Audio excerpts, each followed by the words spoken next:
अलिफ लाम मीम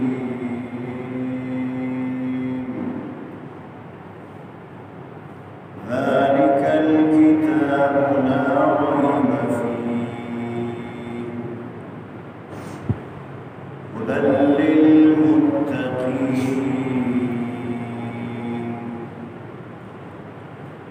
الذين يؤمنون بالغيب ويقيمون الصلاة ومما رزقناهم ينفقون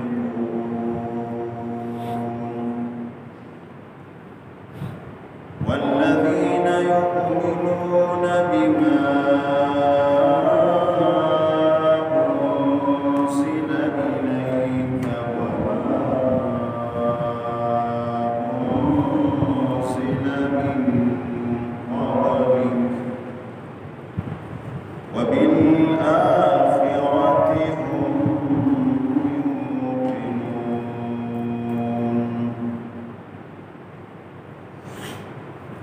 अलिफ लाम मीम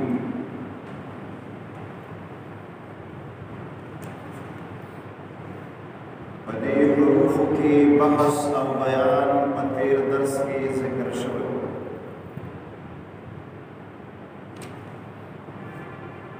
उलमाए तफसीर फरमाए कि कुरान शरीफ के दरे किस्म आयतुन दी यो किस्म हागा आगे लफ्जी और लुग़वी माना हम मालूम और आगे मुरादी और असल मतलबी माना हम वाज़ेह है। दे आयतुन त मुहकमात हुई वयम किस्म हागदी जे लफ्जी माना कोई मालूम है और असल हकीकी और मतलबी माना है पोशीदा और पटे बागी दी चाइलम नरज़ दे आयतुन त मुतशाबिहात हुई और द्रेयम किस्म दा से आयतुन दी जे आगे लफ्जी माना हम पढ़े और असल हकीकी माना हम पढ़े ने लफ्जी माना चाहता मालूम है और ने असल हकीकी माना चाहता मालूम है। दे आयतुन त मुक़त्तआत हुई मुक़त्तआत इस सूरतों पसर के चिकम हुरूफ रगली अलिफ लाम मीम अलिफ लाम रा हा मीम यासीन वगैरह वगैरह ये तो हुरूफ मुक़त्तआत हुई माना कटकड़ैशिवी और प्रेकड़ैशिवी हुरूफ कता कट के दो तो हुई नुदा हुरूफ को प्रे प्रे वाए जुदा जुदा बे वाए जोड़ बे वाए अलिफ लाम मीम कटकड़ैशिवी हुरूफ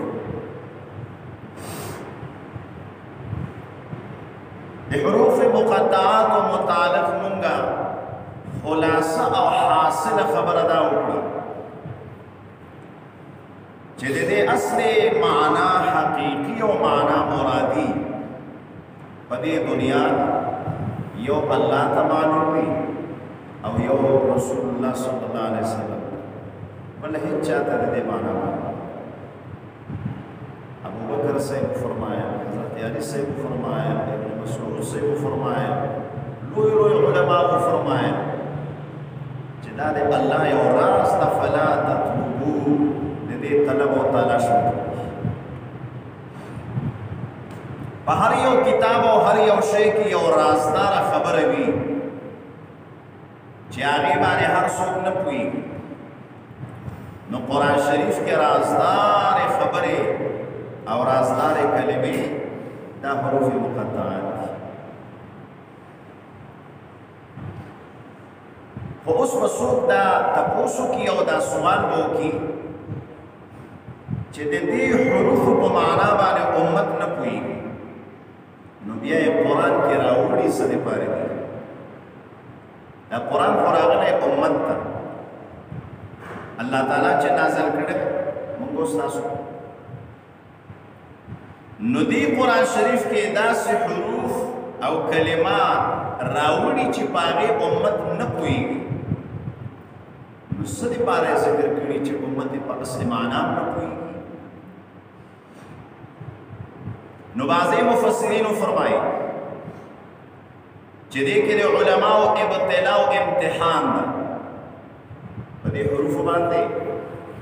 د علماء امت امتحان مقصود ځکه علما وایي چې انسانان دو قسم دي یو عام خلق دي د عام خلقو مزاج دا وي چې زه د هیڅ یو شی زده نه کړم تعلیم سره نه لګي د هغه طبیعت او مزاج دا وي چې بس زه د هیڅ شی نه زده کوم او یو قسم خلق علما دي د علماء مزاج دا وي چې زه د هر یو شی وپېژنم معنی د څه شی پټ نه وي لہذا علما لګیایي په هره خبره باندې تحقیق کوي څه شی پټ نه پرېږدي چې د دې شي معنا څه ده مطلب یې څه ده لګیایي په هغې کې ریسرچ کوي تحقیق کوي نو د عالم مزاج دا وي چې دنیا کې د یو شی د معنی پټ پاتې نه شي هر شی د ماته معلوم شي او د عام خلقو مزاج دای چې هیڅ شی د زنه پېژنو هغه د طلب او د جستجو مزاج نه لري نو الله تعالی دا هر طبقه د خپل خواهش او د مزاج په خلاف باندې امتحان کړ نو عام خلقو ته الله فرمایل چې تاسو په فرضي علم زده کوئ د مازه ضروري مسائل دا یو په علماء لازم دي که په هر کلمه کو مسلمان لازم دی په هر مسلمان لازم اوس د عام خلقو طبیعت دا ده چې زه د هیڅ شی زده نه کوم اوس الله ورباندې امتحان وکړ چې تاسو به فرض علم زده کوئ طلب العلم فریضة على كل مسلم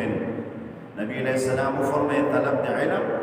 دا په هر کلمه کو مسلمان فرض دی یو داسې احکام به پېژني د مانځه به پېژني روژې به پېژني دا په هر مسلمان فرض دی نو اوس د ده مزاج خو دا ده چې زه د یو ټکی زده نه کړم او الله په فرضي علم باندې دی مکلف او مسؤول وګرځاو نو دی اوس امتحان شو چاهې دی اوس دا علوم زده کوي او که یې نه زده کوي د تا د مزاج په خلاف چې تا ته خبره وشي نو هلته د سړي د امتحان پته ولګي نو د عوام الناسو مزاج او طبیعت خدای چې زه د یو ټکی هم زده نه کړم نو الله یې په فرضي علم امتحانوي د خواهش او د مزاج برخلاف او علما الله تعالی امتحان کړل په حروف مقطعات او په متشابهات باندې د عالم مزاج خدای چې یو شی د معنی پټ نه لګیایي پکې تحقیق کوي الله تعالی ورته دا حروف را مخې ته کړل چې دې کې به دخل اندازي نه کوي دې کې به ریسرچ او تحقیق نه کوي او که تحقیق پکې وکړي څه به په لاس نه درځي نو د عالم مزاج خدا ده چې یو شی د معنی پټ نه وي بس الله تعالی اوس په دې ټکو باندې د عالم علم په دې ځای امتحان چې ته اوس دې کې تحقیق کوې که نه کوې نو لہذا عالم د خپل طبیعت په خلاف په دې الفاظو باندې امتحان شو چې دی اوس دې کې تحقیق کوي که نه کوي د الله حکم خو ورته دا ده چې دې کې تحقیق مه کوه دې کې د تا کار نشته نو اوس د دې امتحان ده چې دی دې کې څه کوي د یو مطلب خو یې دا بعض علماء تفسیر فرمایي چونکه قرآن شریف دا په محاوره عربي نازل ده زمانه د نزول قرآن کې قریشو کې په عربو کې چې په مکالمه او گفتگو کې کم اصطلاحات او کم ټکي عادت وو قرآن د هغې مطابق نازل نو د عربو دا عادت وو هغوی به چې کله یو مشر مشرانو ته بیان کاو یا به څه اشعار وي یا به څه قصیده ویله یا به څه تقریر او بیان کاو نو عادت یې دا و چې د بیان په سر کې به یو څو ټکي ویلې الف صا جیم داسې یو څو ټکي به وویل او بیا به ویل ایوه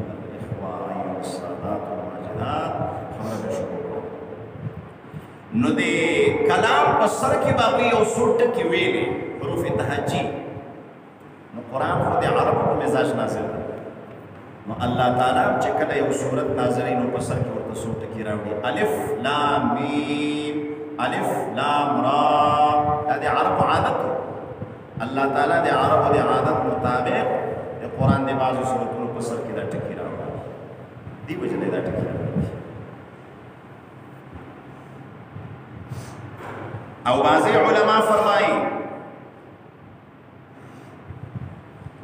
چې دغه حروف مقطعه دا تنبیه علی الاستماع ده تنبیه معنا خبرداري تا ته یو تله ویلی شي نو تا خبر کی چې شاته اهمه خبره ده دا واوره دور حاضر کې ښه مثال دغه دی ټلیفون غنټي ده ټلیفون چې ټنګ ټنګ شروع کی نو موږ ته څه مطلب راکوي چې دا ټلیفون اوچت کا یو دوست تا سره اهمه خبره کوي نو دا کمټالی چې د موبایل د دې ته تنبیه علی الاستماع وایي چې دا شاته خبره واوره خبرداری راکوي نو د ټلیفون په ګنټي باندې څوک پوهېږي دا څه معنا لري څه لفظي معنا لري معنا نه لري خو مقصد یې صحیح چې ما او تا په دې باندې خبرې چې شاته دوست اهمه خبره کوي دا واوره نو الف لام میم دا لکه د ټلیفون ګنټي ده سره ما او تا په دې باندې خبرې چې شاته د الله تعالی اهمه خبره ده دا واوره نو الف لام میم دا داسې ده لکه الله طرف نه چې ټلیفون راشي نو موږ دا الهي ټلیفون اوچت کړ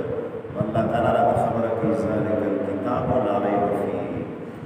دا کتاب داسې کتاب ده چې دې کې شک نشته نو دا تنبیه علی الاستماع ده موږ پوهیږئ او خبرداری راکوي په اورېدو باندې چې شاته خبره اهمه خبره ده لکه هوښیار سړی چې کله خبره کوي نو هغه اول خلق خبر کړي ځان ته ټول را متوجه کړي پس ته ورته اعلان شروع کړي دې وجه نه موږ چې څوک اعلان کوو که نه د مړي نو اول وایي چې یو ضروري اعلان واورئ نو ټول خلق متوجه شي یاره څه اهمه خبره ده شاته ورته اعلان واورئ اوس که ډایرکټ اعلان شروع کړي چې فلانکی دی فلانکي زوی مړ ده په دومره بجو دی نو څوک دې واوري څوک دې وانه اوري هېڅوک مطلب نه شي اول ورته تنبیه ورته خبرداری ورکړه چې خلک شاته اهمې خبرې ته متوجه شي نو الف لام میم دا اعلان ده چې شاته خبره را روانه ده واوره نو موږ ټول ورته بیدار شو الله تعالی وفرمایي ذلک الکتاب لا ریب فیه نو کم یو شی چې تا خبروي په مابعد اهمه خبره باندې د دغې خبرداری او د تنبیه په معنا باندې که څوک پوه نه شي خبره نه ده لکه مقصد په هغې کې دا چې صرف تا خبروي لکه د ټلیفون ګنټي په لغوي معنا خو څوک نه پوهېږي بس هسې ټنګ ټنګ کوي خو مقصد یې صحیح چې شاته خبره باندې تا ته خبرداری درکوي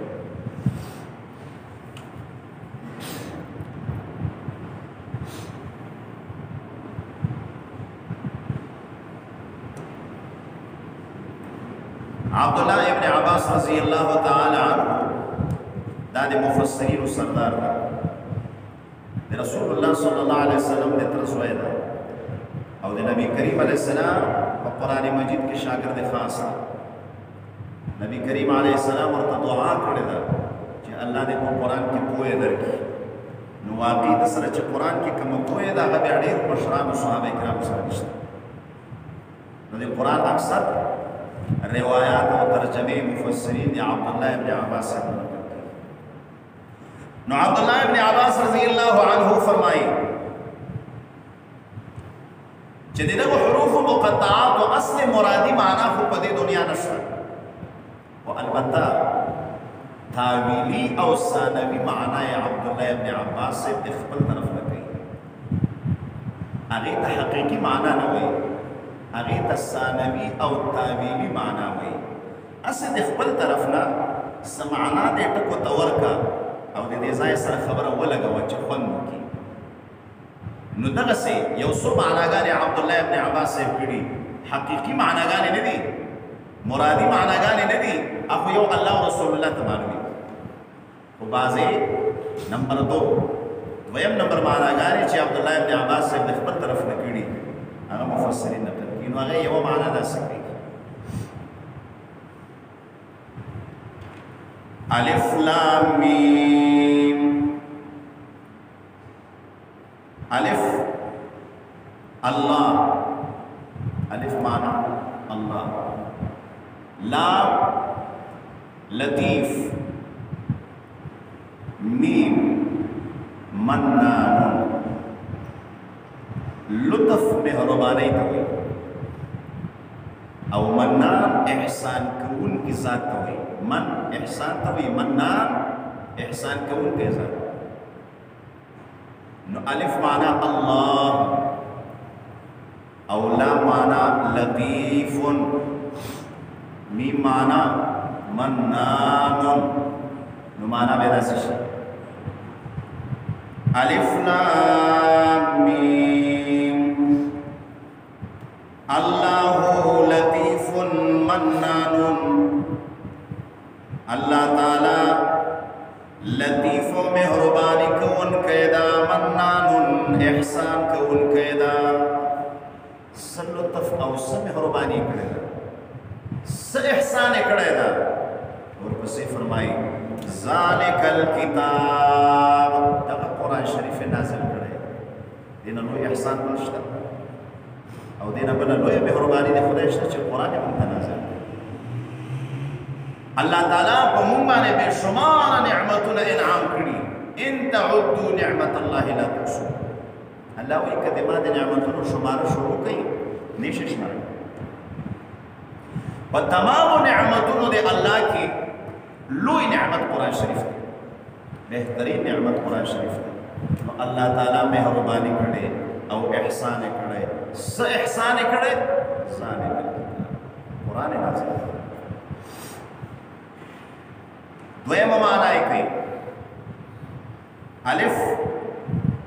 الله لام جبرائیل لام جبرائیل علیہ السلام میم محمد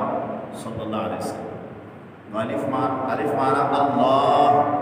لا معنی جبرائیل میم معنی محمد صلی اللہ علیہ وسلم نو معنی داسې الف لام میم اللہ نزل بواسطة جبريل على محمد صلى الله عليه وسلم اللہ نازل کرے بواسطة جبرائیل پا محمد صلی اللہ علیہ وسلم باندے سشے ذالک الکتاب دغا کتاب اللہ نازل کرے بواسطة جبرائیل پا محمد صلی اللہ علیہ وسلم ذالک الکتاب دغا کتاب دا شپږ سوه آیتونه چې د قرآن کې راغلي دا الله تعالی د طرف نه جبرائیل علیه السلام نبی کریم ته نازل کړي الله نزل بواسطة جبريل على محمد صلى الله عليه وسلم ذلك الله نازل کړي بواسطة جبريل په قلب شریف د محمد صلی الله علیه وسلم باندې ذلك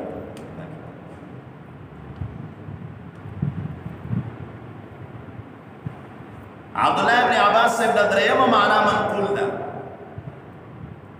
اغوی الف لام میم معنی دا انا اللہ اعلم الف انا او لام میم انا اللہ اعلم انا اللہ اعلم س اللہ خبوئی انا اللہ اعلم س اللہ خبوئیگم بہر یو شیبا الف لامی معنی انا اللہ اعلم س اللہ بہر یو شیبا نے خبوئیگم کی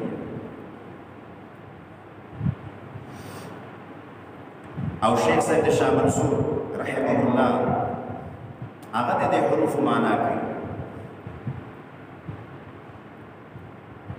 الف اول لام لازم میم مؤمن الف معنی اول لام معنی لازم میم معنا مؤمن معنی شو الف لام میم اول لازم په مؤمن باندې ذالک الکتاب دغه قرآن شریف دا اول لازم په مؤمن باندې دا کتاب یعنی مؤمن په حیثیت مؤمن شاته چې هر شی کوي نو کوي با ډاکټر جوړیږي کوي انجینیر جوړیږي زمیندار جوړیږي او دکاندار جوړیږي هر څه چې کوي با او اول لازم په مؤمن لہذا د موږ بچي اول قرآن زده کوي ځکه مؤمن باندې اول لازم دا چې الله کلام زده کوي او د الله کلام سره چې چا تعلق شي نو د ایمان بیا نه خرابېږي د ایمان حفاظت دا په قرآن سره کېږي د اعمالو حفاظت د اخلاقو حفاظت دا په قرآن سره